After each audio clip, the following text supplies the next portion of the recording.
Hey everyone, and welcome back to the Hazbin Hotel pod. Welcome to the after show. This is our fourth episode, guys. Can you believe it? But the fourth No, episode, the it's the fourth last. I'm sad. I know. It's not our Well, you last. know what I Do not mean. mislead the Yes, viewers. no, this is not our last episode. We have some special stuff coming up in the future. We're also going to revisit season 1 and talk about that. Hopefully, more guests. I hope you guys have been enjoying the guests that we've had on. And then we're going to do hell of a stuff as well. So it's not the last, but it is the last of season 2. It's the last week of season 2. I wish, as much as I love them coming out 2 a week, I kind of wish they spread it out to 1 a Me week. too. You know? Yeah. It would have been a lot more fun, and it would have been, who am I to say how Prime Video should be doing? I know, right? Who Prime am I to Video, say how listen they to should us. be? No, Listen to a mirror, first off. right. Oh my Okay. God. Oh yeah. Well, first of all, so I'm Tessa with Mama's Geeky, obviously. Thank you guys for coming. We skipped right past the intro. Rachel, why don't you go ahead and introduce yourself real quick? What up, everybody? I am Rachel. I am here. I am also a journalist, and I do many writings and interviews in many different places. You will find me at Mama's Geeky occasionally when Tessa needs the help. But I am mostly I am mostly at the Mary Sue, where I do writing and a little bit of social media for them. And I'm also at that hashtag show, which is where you'll be able to find my full New York Comic-Con Hazbin Hotel interviews on their Yeah. YouTube. Tessa's are also up on her YouTube now that the season is done. There's a lot of good, juicy stuff for everybody that we have been holding on to and As been good very excited to journalists release. do, we've been holding on to them. But it's been difficult. But now we can share them with you. Sorry to interrupt. I had to put that out there. And then Sophie, go Oh, ahead and God. introduce yourself. Your intros are always my favorite. Oh, thank you. I appreciate that because I'm just here. I'm Sophie, journalist by proxy. Oh, you switched it up, but you're not journalist adjacent anymore. Now, She's gonna change it up she's gonna find a new way Have to say to. journalist adjacent every episode. Yes. But I yeah, love it. I mean, I just watch the shows. I love the shows. So good. That's it. I'm here. So good. Listen, I will So true, say, aren't we? I'm so bad at keeping things in order, but I just real quick Okay. want to say, when I saw that the final episode was longer, I was so excited. And I made me realize they could have longer episodes. Yes.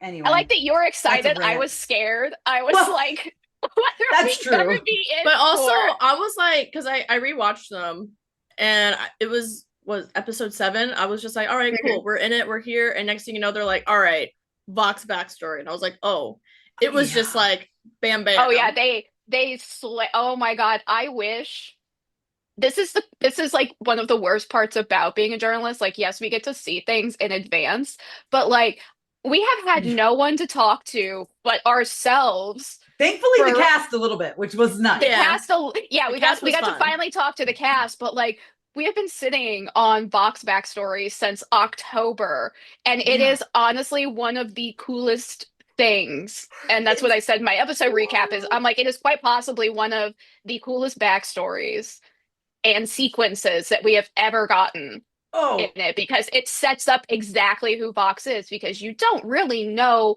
too much about him in the show. Like, and especially when you have his flashback with Alistair, he seems a lot more meek you kind of and feel like bad for him there. you feel Yeah. bad for him because Alistair was a dick. But then you get his backstory of his time on Earth, and you're like, oh no, like they are equal, if not like he might be a little worse than Alistair in the sense that he killed to get to the top, whereas Alistair was killing people that he felt deserved to be killed. So That's it's a my little thing too, messed because like up, but you're watching it You too, still and it's shouldn't like, do that. yeah, But and you it's still like the should murder guys. We're not sequence. condoning that. sorry, Sophie. And Go you're ahead. like, you see the pins on his little jacket, and he's got Here you like go. small fish, like medium-sized fish, and then he gets that shark pin where he's like, you know what, I'm the big fish now, and it's just Yep. like he's just Yeah. obsessed with And sharks. And also the joke I have been holding on to since October. Go ahead, Rachel. Why, Go ahead. why are we not crediting Vox, the original creator of Shark Week? You all can thank him for Shark Week. You're welcome. You know, I've heard you say it like 3 times and it's still great. It's still great, Rachel. But now you Like, can that was my spread it to the first thought. public. I am spreading it to the public. It is everywhere now. It is in my recap. I think I have said it. I've said it somewhere. I don't know. Either way, it's out there You said now. it a lot. Oh, I said it on Twitter and I said it on Blue Sky. I had to hear it a lot. Like, oh, Shark Sophie's Week. like, And I've just This continuously is what heard it around the happens house. when you see the episodes ahead of time. You have no one. No one. You're just we're texting each other because we've got no one else to talk to about it, you know? And it's like, but the thing is, and we have a clip, we will roll the clip. But Christian was hilarious because he was like, I wasn't prepared for like the actual sinning that he did when he was alive. What he said. I forgot. He's like, the killing shocked me. Like, you know, the stuff that got him in hell. I was like, yeah, you know, his sins, his mortal sin. Right. Honestly, though, like I genuinely did not expect him to be that ambitious. that was brutal. Like, It's brutal. I want to talk about exploring backstories in particular. That was wild. What was your reaction when you first read that? When I first saw it is when it really, connected. Because we get these scripts and we're doing like lines out of nowhere, but actually when we all sat down and watched it all as a piece, to see the visuals of what they put together, I couldn't believe it. I also couldn't believe the death and the killing and the evil, like the actual sinning. Yeah. Like, this is not a charming person. Sticks with me. I Every know. it's like, don't touch the glass. Brutal. No. Brutal. I know. It's so great. It's so great. Thanks. Did you know any of that in season 1? No. It's just, so that's such a strange thing about animation, is like you sort of have to fabricate backstory for your character just to like do the job. So I'm like, I have my headcanon of like whatever Valentino's backstory is, and you sort of like try to be specific but not too specific, so that like when the real thing is revealed, you're like, okay, that's what the truth is. So it's so different from doing like theater or even a film where there's like a complete story. From season to season, we're learning new stuff. Yeah, as an actor, you still have to come in with ideas but still be flexible, so that it's not, because really it's Viv's vision for what the story is going to be, and not be like, well, I already decided that my backstory is this. You're like, no, it isn't. No. And we also learn so much about each other in the show itself, because we only get the scripts that we're in. So like if we're not in an episode, we don't read that script until we see the show. So when we see the show for the first time, there's a lot of new things happening for us too. So do you have a backstory in your head too for your character? Yeah. Yeah. Same. I'm like, this is what I think he's from, that's but what I think. I guess I'm just a shallow actor. I show up and make the voice. I'm just like, is that right? And it's like, we've seen, and we talked about this with Amir last week, but like the people's different, we haven't seen everyone's obviously, but the different level of like sins is insane. As I'm like, there's no world where Alistair and Vox could ever be redeemed. I don't think. That's insane. I personally don't think so, unless it's just like Alistair is just Alistair. He's just always gonna be conniving in a demon. He's like, I don't care. He's like, fuck this. That's what he wants. I'll make deals. Literally. I'll make deals and go backstab everybody. I don't care. Yeah, like no, he is honestly like thriving. See, I think the difference between them, especially this season, and that what we're seeing, how their different experiences in hell are going, is Vox was like on the cusp in life of becoming what he wanted to be. So like basically imagine being like right on that edge of greatness and then having to start from the bottom and go up. Meanwhile, Alistair gets into hell. He already has Rosie's deal, first off. So he already has a leg up. But he's like, I'm in hell now. This is exactly where I want to be. This is exactly what I want to do. He went essentially to the place he was always meant to go. And is thriving in that. And I think there's less of that in Vox. But he is taking on, obviously, his role in hell. Can we talk about how amazing it was how he died, though? One of the coolest animated frames. Honest to God, one of the coolest animated frames. And I went back and I rewatched the episode yesterday, and I was rewatching it I was like going through clips last night, writing my recap. And I didn't notice the first time I saw it, that I noticed later on, is like right before, his scene where he dies and they're doing like flashes. You get flashes of like him as Vox, like with the TV. Yeah. And it's like I didn't notice that. I'm like, it's just the little things that they so do. Good too. I know. The entire sequence of that honest to God, like that is one of the highlights of season 2 for me. Yeah. It's just that entire song, that entire sequence. Oh my God. It was funny because I was watching it. Obviously, the reaction is up here on YouTube with my daughter, but we were like, both of us were like, whoa. Oh, he literally died by a TV falling. Makes so much sense now. And I get why he has a TV for a head. and I never noticed that he was wearing the same outfit. Like, listen, I was so entranced by just the whole thing in general the first time I saw it. I was not taking anything in. I was just like, oh my God. And then it's like, then we go from that to like the whole Pentious. Oh my God. Callback. I mean, I know Sam talks about it, but it's just like, it still breaks my heart. Like, it's just like the way he's just like, it starts with sorry. And I was just like, but then what I meant to bring up to Sam, but you guys, we were rushed at the end. You guys, we have the clips, us talking to Sam about every song later on, but you got to realize we filmed them all together. So we were getting on to like 2 hours and I was like, I need to stop yapping at this man. But and Sam's like, I need to go. I know. I wanted to mention that he then says it starts with Charlie. And I'm like, I forgot about that until I watched it again. And I was just like, oh, I forgot about that. I do want to ask about a lot of the callbacks because I loved like different references, obviously from the first season, but in particular, it starts with sorry. I started sobbing. So don't get me started. So I need to ask about. Do you remember when I texted you and I said I wrote it? I texted Viv and I wrote it starts with sorry. I was like, are you kidding? When I heard the demo, I sobbed as well. I mean, I think it's just. And in the show, it's so impactful. But this is like why I keep bringing this up. But it's like this is why musical theater, I believe, truly can change hearts and minds. That most things can't. It's like you call that back even if you listen to them once and you call that back. That recursive movement of how that works emotionally, it works. It really does. It just gives you like straight chills. It does. Yeah, it does. But it's also it's something that is so fulfilled all of a sudden. Something he learned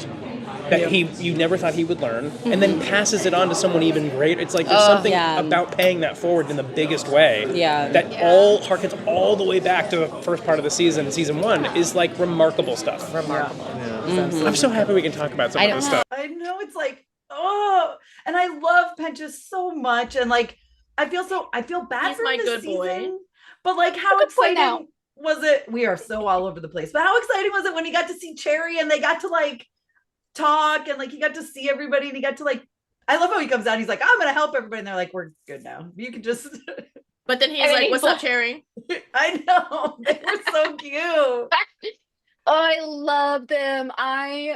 We are really jumping all over the place, but I feel like at this point, people expect this from us, and we're so sorry about it, but we're also just so excited because then they're exchanging little letters at the end, and I'm like, what are they saying to each other that's appropriate for work? Probably not much. No. She's probably like, I'm gonna figure out a way to bomb you while you're in heaven. Like she's gonna like figure something out where like he opens up the envelope. Theoretically, she could just put a bomb. She could just give a bomb to Emily. I feel like Emily would probably be like, you know what? She was testing the waters with the first step. She was just like, here, take it. I believe Emily is fine with smuggling those in as long as Pentious doesn't use them against anybody else. Hey, it's smuggling. That's contraband. To be able to like see, like I just feel bad that he can't like leave heaven. I know. Oh, I hate it. They can't leave, and I want to be able to like touch his friends. You know, like. I don't know what his love language is fighting apparently, so maybe he's fine without touch, but I feel like he likes to be held and hugged and but touched. I think it was that hug he got. I think so. Whenever he got it, the hug from when he Charlie. got it from Charlie. I was gonna say are you talking about the speaker of God too? That's it. I was like, my brain is like, when he gets the hug from the speaker of God. Oh yeah. So I feel like that was the first well, time and that was also after he had been and like he had been like chained and imprisoned up until that point. So we can't forget about that part. That was a little wild. Oh my God, kindness. Yeah. But I mean, don't blame him though. Confused. They were like, this is the first time this has happened. What the heck is going on? Are you a spy? How did you get up here? You know? Exactly. We're going way back to the beginning now, but no, it's just but let's talk. I know Sophie's on a time crunch. We got to talk about Angel.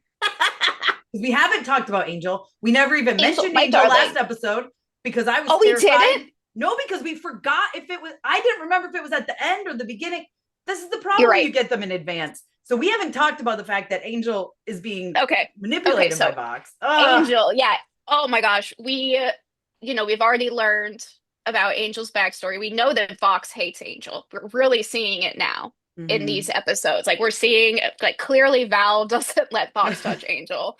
And I think like there's with everything happening between Vox and Val this season, you can just see it. But anyway, yes. So, poor Angel has been hypnotized. We find out that he's been a spy this entire time for the hotel. And it breaks him. And he doesn't like, and it's honestly Blake's acting in that scene is so good. Because here's my thing. If Alistair can break away and do his thing that he did, what's stopping Husk and Angel from breaking their deals? I feel like something's gonna happen next season where Angel has something where I saw a thing where Viv said that season 3, I think it might have been with Perry, but I don't remember. It was just a clip on TikTok that season 3 is going to be Angel Dust heavy, which we kind of figured. I figured that. But I didn't see that, but that has been my theory since this, because we got the whole thing like they broke Angel out of his mind control. He was clearly devastated by what had happened, and so at the end of episode 8, he doesn't go back to the hotel, and then Husk says he's it too so scared. soft, and he's like, "Please come back." How did Keith David get his voice to do that? I don't know. That's a good question. Did they use controls in the booth? They were like, we can't even. I was like, how did this man make his voice sound so small and sad? He's standing in the back corner, like, no. He's in the back of the booth. Yeah, he's hiding. They threw him across the booth for when Nifty took him and threw him. I love that. I love Velvet. that part so much. That's so but good. Anyway, so yes, we don't, and it's very clear. And I've been saying this since I first saw it. The season was very Vox and Alistair backstory heavy. Next season is very clearly setting up to be not just Angel Dust heavy, but probably Valentino heavy. And I hope Lilith at least a little, because that's they she keep dangling her over us. Answered her damn phone calls after what was it, like 7 years. Yeah, it's been over 7 years. And again, I know it's been a while. Alistair was missing for 7 years. She's been missing for 7 years. And Rosie told Alistair to do it. We didn't discuss that either. Yes. Like, what is going on with the 7 years thing? What happened 7 years ago?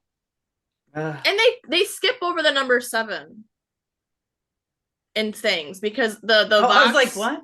The Vox thing that they released online, where it's like you can go on and like click through it and like apply for a job or whatever. It goes through the rules, and it's like 1 through 10, and then it goes from 6, and then it goes to 8, and then it's like we don't talk about 7. Like, don't ask about we this did or see something. that. I was like, this is interesting. I haven't so it's just seen like that. I don't know if it's like the only thing I can think of is that. like 7 deadly sins, but then I'm like, I don't think that's right. But yeah, I get, you think that's but I'm thinking, how many are the main characters? Are there 7 main characters? There's more than that, right? There's more than that. So I doubt it's the sins. No, so that's the one thing. Yeah, I'm discounting. Is I'm pretty sure it's not them. So yeah, it's like what? There's really we gotta do research. I don't know biblical mythology well enough either. And she takes so much stuff from that, and I'm like, I don't know. Hold on, I'm gonna Google it. What is 7 in? What is 7 in the Bible? Is it anything? I don't know, because I've never read it took him 7 days and 7 nights to create the earth, the world. I did know that. Yeah, besides that, but it's a symbolic, in Bible number 7 is symbolic of completeness, perfection, and divine fulfillment. That makes sense. Oh. All right, Viv, we see you.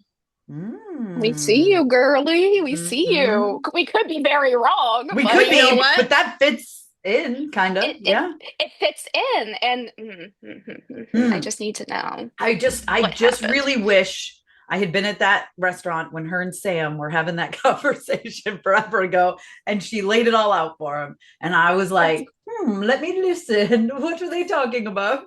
Just let me know. I don't want to have to wait 10 years. Oh, but I know. Well, that's the thing. When's this next season going to be? I mean, we know they're already working on it. They had gotten it, greenlit probably ahead of time. 2027. Yeah. I was saying I'm hoping next year.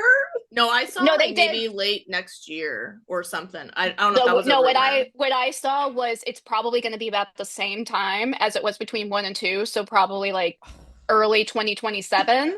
But luckily, because 3 and 4 were greenlit at the same time, the wait for 4 is going to be shorter than the wait for 3. Okay. So there is that we have to look forward to, at least. But guys, yeah, we've got a very long wait ahead of us. Stick with us while we. I will say our episodes, we'll be putting them out. It's not going to be like every week like it was, but they'll be coming out.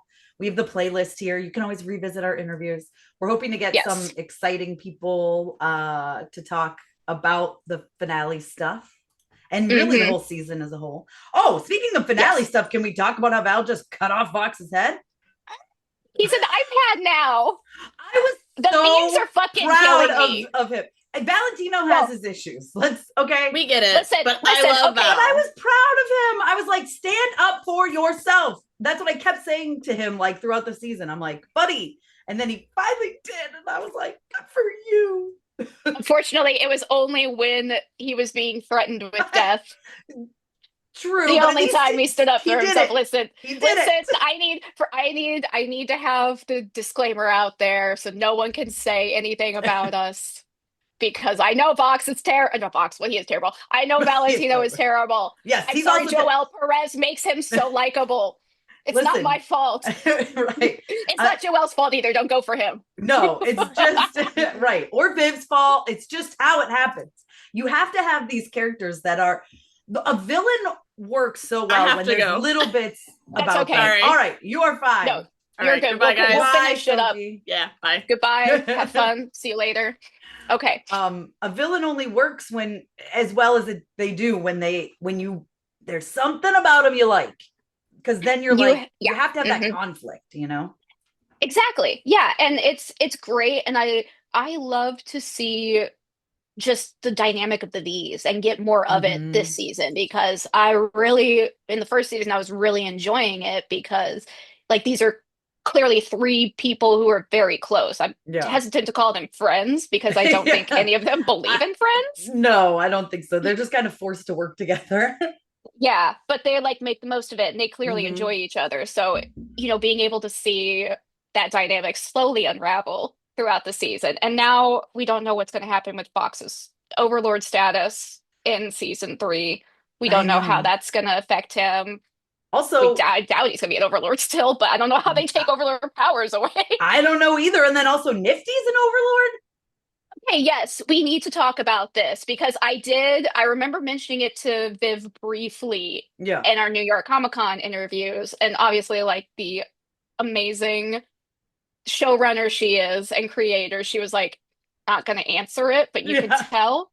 Right. I was like, keep it to your chest, girl. I love that. But clearly there is more to Nifty than meets the eye. And hopefully next season, because we're going to get more for Alistair next season, because, he's free. He's free to do whatever the fuck he wants. And this is going to be wild. I know. Yeah. We're going to see Alistair finally be as awful as I've needed him to be, because listen, I love him. I'm an Alistair apologist, always and forever.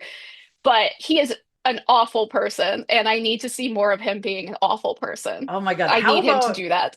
I know. Well, I loved the scene where Vox puts his hand on Charlie's shoulder and he was just like, ah. Like it was so good. Like, you absolute idiot. Yes. He's like, I said, don't lay a hand on Charlie. He's like, you're always doing that, you fucking creep. I've been waiting for people to hear Alistair call him a fucking creep. It's so funny. It's such a great line. And I mean, this whole cast is so great. So good at delivering those little lines that you're like, I'm from fucking Florida or whatever. I'm from fucking Florida. Yeah, it's like, it's so good. All these little things that end up just being sounds on TikTok that people just keep, and I feel like that's one. When I first heard it, I was like, oh, that's something people are gonna, you could put I hope terrible edits to that sound, by the way. I hope to see many terrible edits to that. Also, I feel like the baby I'm a demon in hell, it's kind of our thing. I hope people make that a sound too, because that's another delivery that listen, we have 2 years or a year and a half for people to it's terrible to be on this side of things now. At least when we had seen it already, we were looking forward to it coming out and being able to talk about it and being able to watch it at our will and all that stuff. But now it's like the next thing we have to look forward to is like a long ways away. Well, Helava will be in between. I was gonna say, at least Helava right? It will be in be. between. I feel like, yeah, there's no date yet for it, but I feel like I hope it's next year. If not, I'm gonna be even more sad. I We feel need like some stuff in the maybe interim. the end of next year. Because when did? Well, here's the thing too. We don't know, just because we know when it was announced that they were going to Prime Video. We don't know when that deal was made. We don't know when they knew. Yeah. So yeah, they might have known for a while and have been working on that. Because my thing is they remastered all the old stuff, so they definitely are going to be whatever was going to be coming out. They had to rework, I guess, is what I'm saying. You know what I mean? Yes. So I swear I have seen people say it's going to be like next year, but I'm also probably gaslighting myself into believing that because I don't want to go so long without anything in this universe. Like, if I feel like if Hazbin is going to be 2027, then they're going to push Helava to be 2026 because they don't. Yeah, and also Helava is not like a full series thing.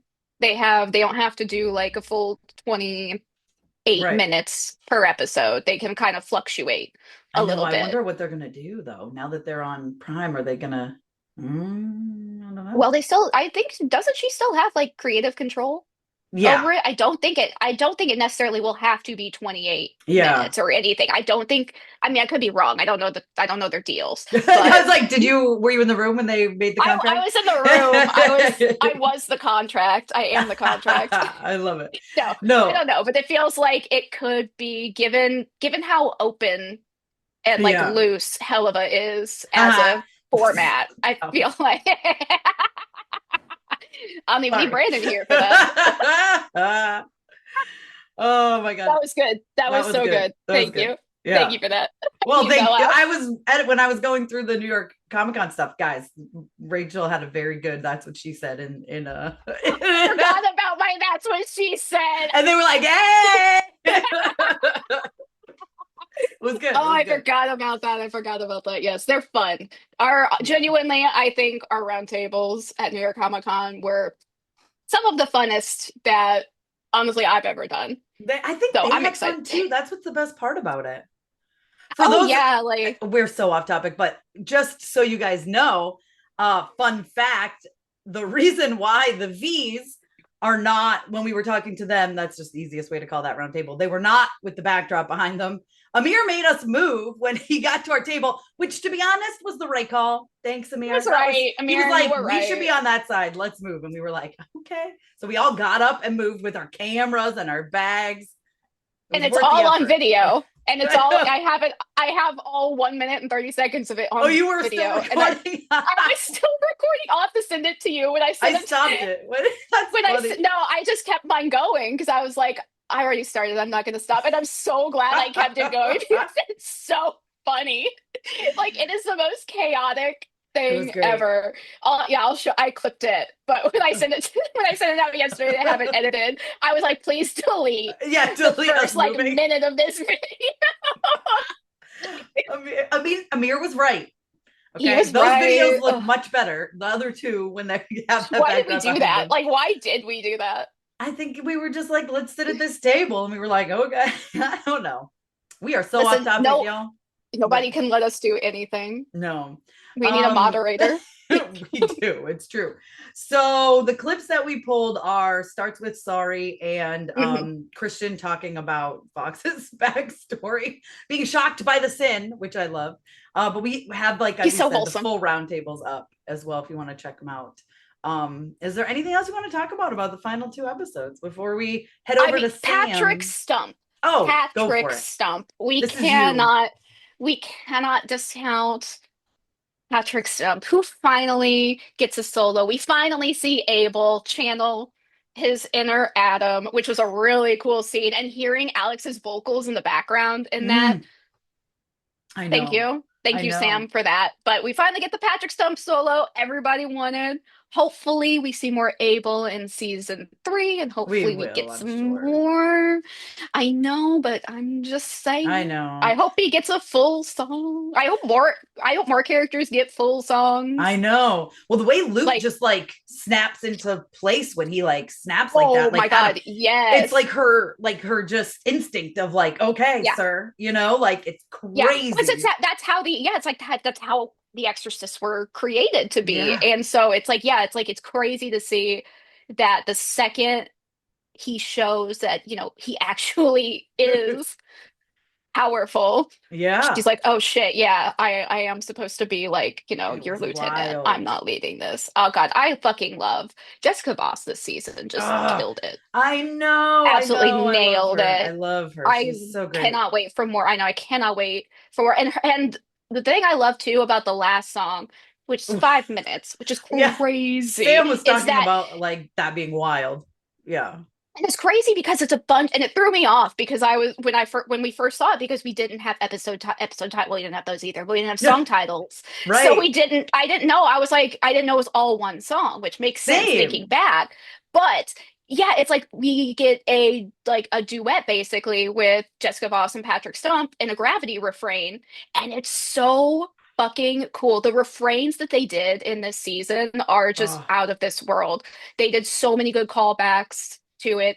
None of it felt like sorry. Like they were all just so good. And usually I don't like a refrain that much. They made me like a refrain. They also made me like, I think they also made me like a key change. I forget which song it was, but I hate key changes normally, but I like the key change that they did. It wasn't the one in Brighter. Kind of knows what he's doing. Sam's pretty talented. Kind of. Yeah, he's kind of talented, I guess. He's sort of good at his job, I would say. Well, just to tease ahead, our talk with Sam, which is coming up in a second, if any of y'all have stuck around instead of skipping ahead, we all cry basically because Sam gets into explaining, and I will leave it to him to explain it in deeper detail, but essentially something that I didn't even think about until he mentioned it is that Charlie stopped the war. I'm not going to get emotional talking about this in episode 2 of season 1 without even knowing it. It's just by being Charlie. Just by imparting. Yeah, just by imparting her wisdom onto Pentious. Like it's God. This show is so well thought out and so well plotted. I'll never understand the people that complain about the story of this show. Viv very clearly has, as Sam has said, like a layout, and some things have changed and evolved, but like she knows the story beats she wants to hit, and they make sense, because there are times where you are watching something and you're like, oh, they just threw this shit together all of a sudden to try to make it, and there was no lead up for it.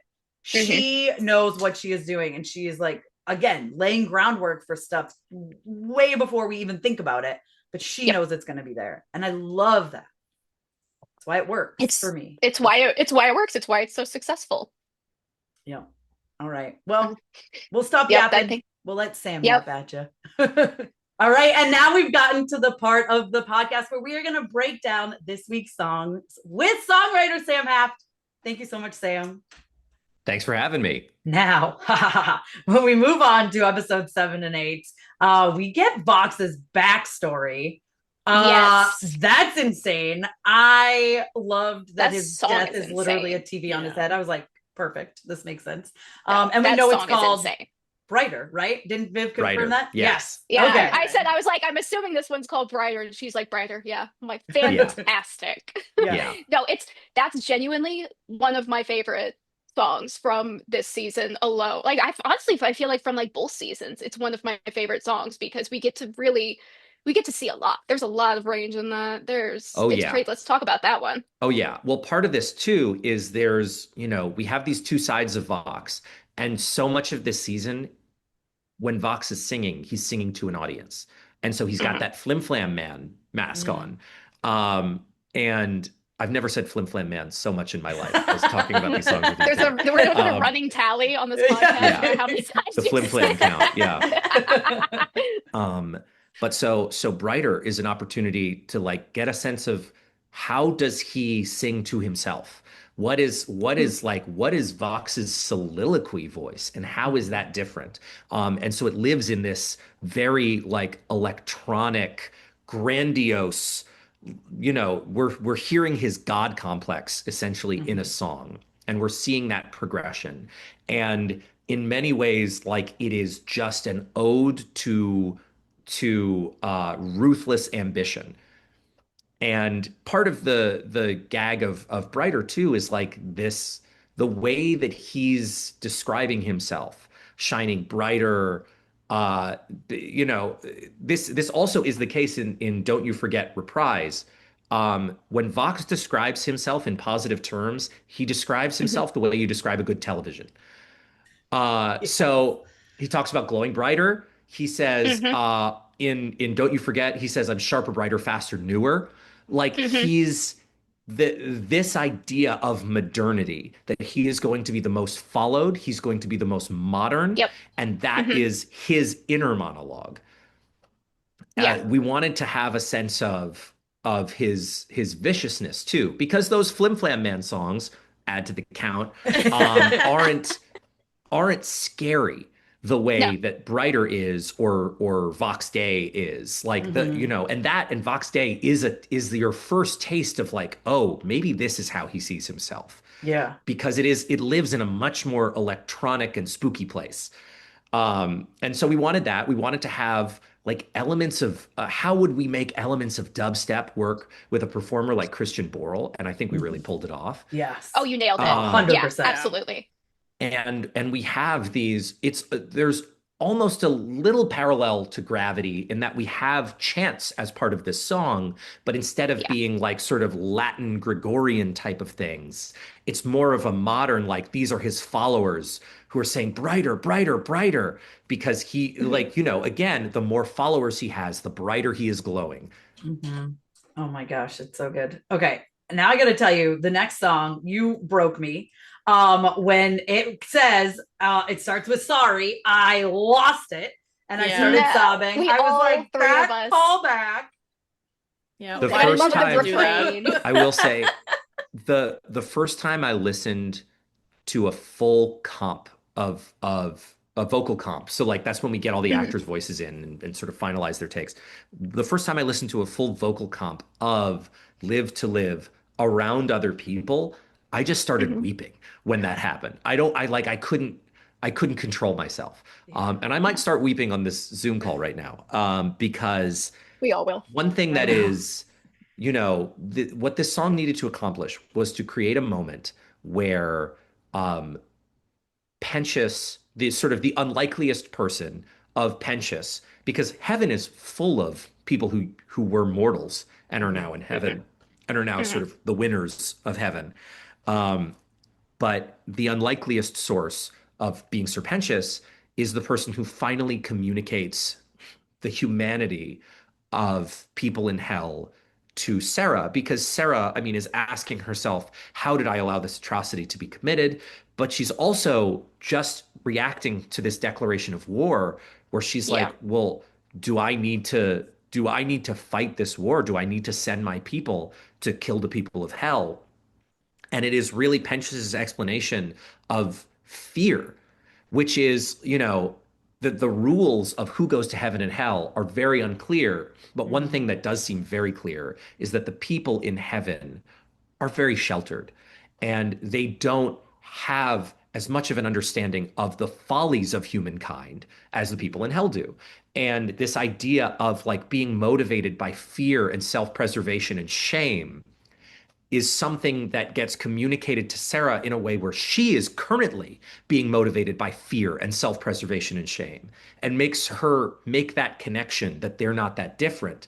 And then when we hit the "it starts with sorry" moment, it's so exciting for so many reasons, one of which being Pentious has taken this at first very basic rudimentary lesson, and he has taken it a step further. He says it starts with sorry, but it doesn't end with sorry.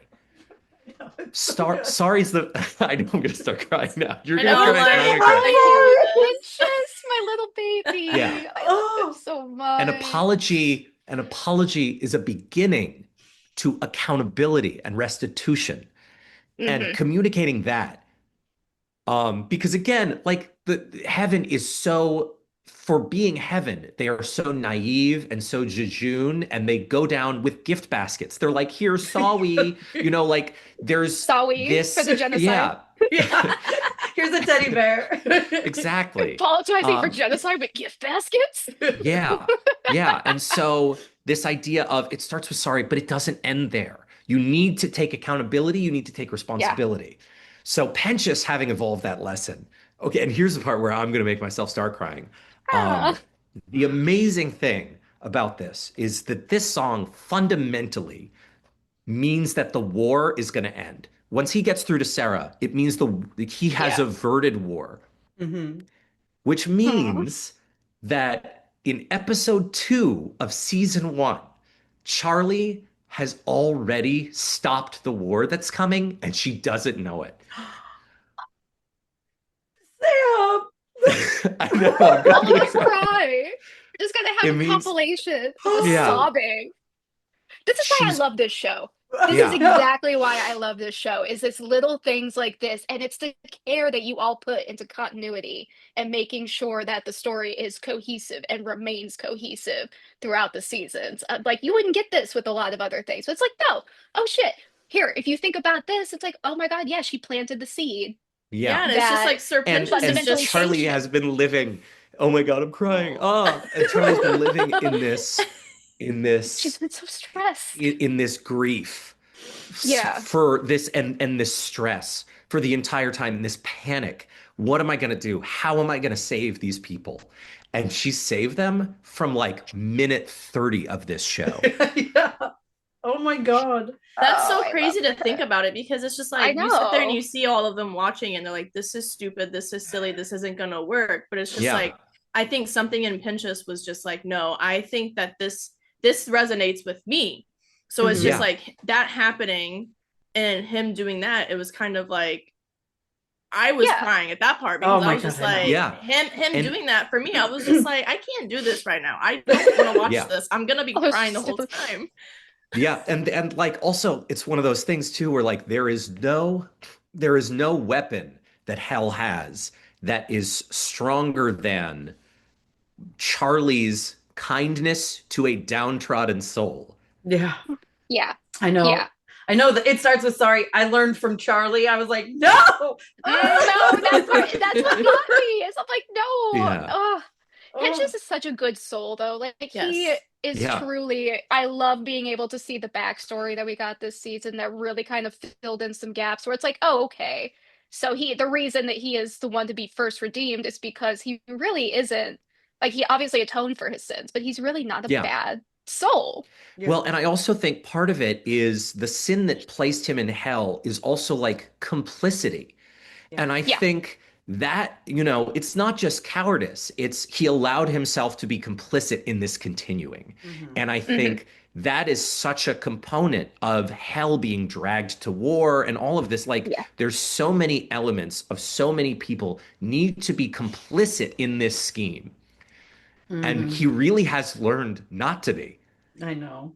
And he learns, and then he passes that along. Oh, I can't. I love that song so much. Yeah. It's so validating for like, I was like, this is why I love this guy so much. He's so great. Anyway, okay. Enough tears. The next song, what is it called? When I Think About the Future. Okay. So when I think about the future is our, you know, I love a One Day More song. I love a like pre-climax, massive ensemble, see everyone's POV, and now what the fuck's gonna happen? And so, you know, there's One Day More, obviously from Les Mis, the iconic version of this. There's also a song I think of is a song called Comfort and Joy from Bat Boy the Musical, which is, if you're in New York, it's coming to Broadway. And unfortunately I'm gonna miss it, and I'm so upset. Because it's a very limited run, but oh gosh, one of my favorite musicals. I'll have to see it. Yeah, we'll have to go and see that. Oh yeah. And so this is one of those. It's a climax setup song across the entire ensemble of the cast. And so first of all, really fun that we get to include, I think it might be every cast member in this song. I'm trying to think It's of so who we many might even be people. missing. Yeah, I feel like this is one where it's just like you just hear everybody, and I feel like that made me Yes. so excited because I was just like, you're just Yeah. hearing everyone put their I love a good own ensemble voice song. into Yeah. it. You know what? You get everybody except for the overlords. So you Yeah. don't get, ZZ, Prick Hatchet, Zestial, and Carmilla, but it's everybody but them. So Okay. good. It sets up for, I was like, oh shit, like things are going down, Yeah, yeah. Oh, And yeah. also, in my opinion, I think some of the most beautiful, like, especially even after Sarah's confession, the vocals that Patina laid down on this track, at the end of this track, are some of the most beautiful thing I think she's done in the show. Really so beautiful. And like, I am so unbelievably blown away by Patina Miller. Everyone just brought their A game this season. Yeah. I mean, it's like, I think everyone, like we've said before, kind of like you guys kind of understand more of who they are and what they can do with their characters. They understand their characters more. So it just kind of becomes this like. Yeah, totally. And we also get to see our first moments of Valentino's fragility. Yes. As he's been sort of marginalized further and further and further out of Vox's life. And getting to see that reaction and getting to see Velvet's reaction to that. And this kind of reminder of like, they really are like siblings. Like Velvet and Valentino like really have a very close bond. But like Valentino and Vox have a very like kind of toxic situationship sort of deal. Whereas like Velvet and Valentino really like have this kind of sibling-like bond that was fun to explore in this song. Yeah, I just remember watching it being like, Val, stick up for yourself, like do something. And then when like he did, I was like, and then he did something. Thank you. Like, That's what I wanted. Totally. And I think it was fun to create that moment too, just because also like, Andrew and I have spent a lot of time now with Joelle and Lily, and getting to see like their dynamic as friends and as people, and getting to reflect their connection in this song. In my head, the pair of Valentino and Velvet as a unit are be gay, do crime. Yep. That makes so much sense. Yeah. So much sense. They just enable each other to be their most perfectly awful versions of themselves in the most watchable way. Yes. Yeah. So good. Is there one more? Two more. One Yeah. more. Wait, I mean, Rachel, do you want to ask about this one? Oh, so good. Okay, what's this one called? It's called Hear My Hope. Okay. Oh, okay. So good. Let's talk about it. I just want to talk about it. It's so good. Another like people good. coming together. Great moment. Yeah. I mean, this song also, the idea of in the finale, rather than having a set of songs, to have one like 6-minute musical sequence was super daunting. I mean, I can't imagine. Yeah. Andrew and I were like, why is it this like 5 songs? Like we'd rather write 5 individual songs than write one massive song. Yeah. And so like figuring out how all of these plot beats would work together in many ways, like for us as songwriters, this was this season's You Didn't Know for us, because You Didn't Know in season 1 is very much like a whole scene with a lot of really specific plot beats put to music. And so we had to figure out how to do that, but also make it a really satisfying coming together finale song. One fun component of this, obviously, is letting Patrick Stump be Patrick Stump. That was going to be my question. I'm like, we finally get Patrick Stump having his own little solo moment. How was that? Did he? Was there any kind of contribution? I know how that man is with writing music and dealing with it. No, like, let's go.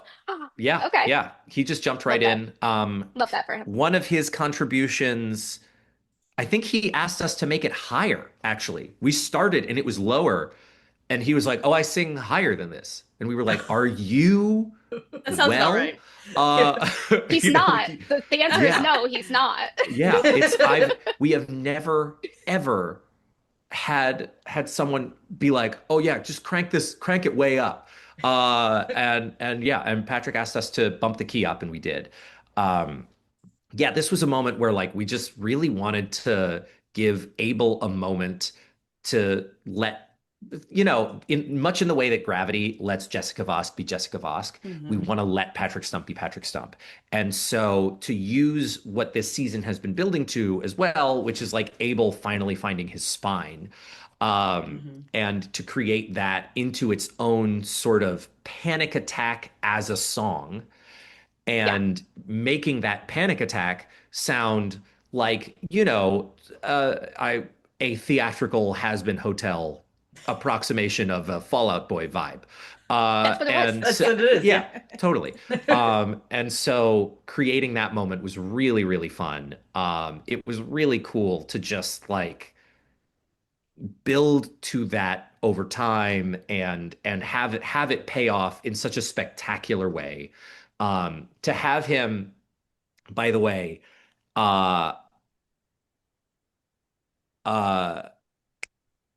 the sorry, brain fart. To have him build to, I mean, something that Andrew and I found kind of funny was the fact that like what he builds to at the end is bitch, you better fall back, which is like so not of his parlance, and like obviously not a very nice thing to say, but it's the most Adam thing he's ever said. Yes. And so really this song is a journey to him saying the most like his dad thing he's ever said, which like that's like a light. And Lute, for like, years of conditioning, she's just like, like it's this idea that like he is also just like the story of Cain and Abel, and like Cain is the Bible's first victim, like he's the victim of the first murder in history. And he's spent his whole life being a victim and being the son of this, like, the guy who like walks around heaven like, I'm the big swinging dick. And like, he's just this meek little nothing. And the idea that he is finally assuming some of this, maybe being kind of the person that his dad wanted him to be. Now, the question is like, is that a good person? Almost certainly not. But, Definitely not. That is someone who is capable of getting Lute in line in this very fragile moment. Yeah. Oh my God. What a way to end the show. I'm like, you're killing me. We know there's 2 more coming. I mean, I know you can't tell us much of anything, but how deep are you in songwriting for seasons 3 and 4? We're done. What? Holy shit. I was not expecting that to be the answer. We have finished writing all the songs for season 3 and 4. How excited are you about them? I'm so thrilled. Really. I can't wait now. I know. And I know Viv has said this in interviews. I think like our Andrew and my work has only gotten stronger the more we have done this. And so season 2 feels like such an evolution and such a step up. Season 3 feels like such an evolution and such a step up. Season 4 feels like such an evolution and such a step up. Like, we have in season 4, like, season 2 was at that point some of our greatest collaborative work in our careers. Season 3, the same, and season 4, the same. So it really, that's what I love about music, because it's just like, you just are like, hey, like, this is my first album. Like, this is like we're starting here, first stepping stone. And it's like the second one, you're like, okay, we can kind of experiment a little bit and do this. And then it's like, you're like, okay, we're finally finding our footing. We can mess with this. And then the next one, maybe we can go a little more like risky with it and put this in there. And then it just becomes like the best thing you've ever written in your life. And that's one of my favorite things of just like watching artists do that in general. So it's just like, I can't wait to see how this is going to be, because I already said I love season 2, so I don't even know how I'm going to feel about this. I know, this is crazy. I know, I'm scared. There is stuff. That's so there is stuff, and to give Vivian so much credit, there is stuff, especially now, like the longer I've worked on this, the more invested in the show and its characters and stuff that I've gotten. Yeah. And there's some of the ways in which she has changed and adapted her stories over the years. And so, like, there are things that when we got into season 3 and she was like, and this happens. And I was like, like, the things that are coming are so crazy. Oh my God. Yeah. Cannot wait. Are you going to I'm make so us excited. cry again, Sam? I feel like you're going to make us cry again. We're a few gonna cry. times. That's relentlessly. This is what I do. It's Just make us sob. He finds joy in this. he loves it. Season 4 is just us sobbing Oh, Yeah, God. yeah. 8 episodes. It's just one long track of weeping. Good. I can't wait. That's how I'm gonna feel when this show ends. It's one long track of weeping. Oh, I know. I Yeah. know. Well, thank you so much for all of your time, Yes, Sam. thank Really you. appreciate it. Thanks so much. Well, everyone, I hope you enjoyed our talk with Sam. We are so thankful to him. Sam, if you're watching this, thank you so much for giving us all your time. You were so generous with it. And it was very exciting to learn about every single song this season. Hopefully we can do this again for season 3. And for those of you that are not Sam, we just want to let you know, we are still doing episodes, as we talked about earlier. There's still going to be stuff coming. There's going to be hopefully like random interviews sprinkled throughout maybe the whole year. Who knows?